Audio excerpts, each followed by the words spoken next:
நான் ஒரு கோயிலுக்கு போறேன், ரிமோட் வில்லேஜ், குத்தாலம், தஞ்சாவூர், கதிராமங்கலம், குத்தாலம் கோயிலுக்கு போகிறேன். அங்கே இருக்கிற அந்த ஊர்லேயே ஒரு 50 லேடிஸ் போனால் அதில் 25 பேர் வந்து, சார் உங்கள் மீனாட்சி சுந்தரம் பார்த்தேங்கிறாங்க.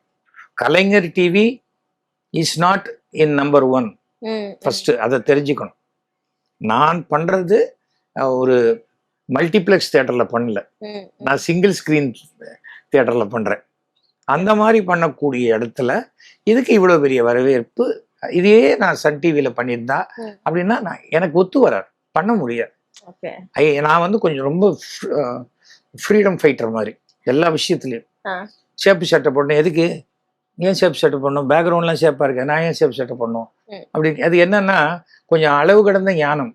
இது நமக்கு இளையராஜாட்ட போய் இப்படி இந்த மியூசிக்கு பண்ணுறீங்களா அப்படின்னா, டேய் போடா வெள்ளம் வரல, அந்த மாதிரி தான் நமக்கு. எனக்கு இந்த ப்ராம்ப்ட் பண்ணாலே பிடிக்காது. எதுவாக நான் பாடம் பண்ணிடுறேன், விட்டா சொல்லி கொடு, ஒரு வார்த்தையை எடுத்து கொடுங்க அப்படின்னா. இவங்க ப்ராம்ப்ட் பண்ணுவாங்க, நான் தான் போய் திருப்பி டப் பண்ணணும். டப் பண்ணா ப்ராம்ப்ட் பண்றவர் கேமரா பக்கத்துல நின்று பேசிட்டு இருப்பார். மரகதம் விட்டுறாத, அவளை எப்படியாவது இது பண்ணி ஊன்னு கத்திட்டு இருப்பாரா. நமக்கு நான் மரகதம் சொல்லணுமா இல்லை சொல்லிட்டேனா ஹெட்ஃபோன்ல இன்னும் பெருசா கேட்கும். வேற யார் டப்பிங் ஆர்டிஸ்ட்லாம் எக்ஸ்பீரியன்ஸ்ட், அவங்க இதெல்லாம் பார்த்துட்டாங்க எவ்வளோ. ஏன்னா I am not a professional dubbing artist.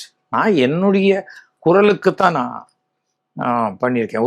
Meenakshi சுந்தரமே முதல்ல 4 lakhs வியூவர்ஷிப் அந்த ஃபர்ஸ்ட் இது ட்ரெய்லர் போட்டு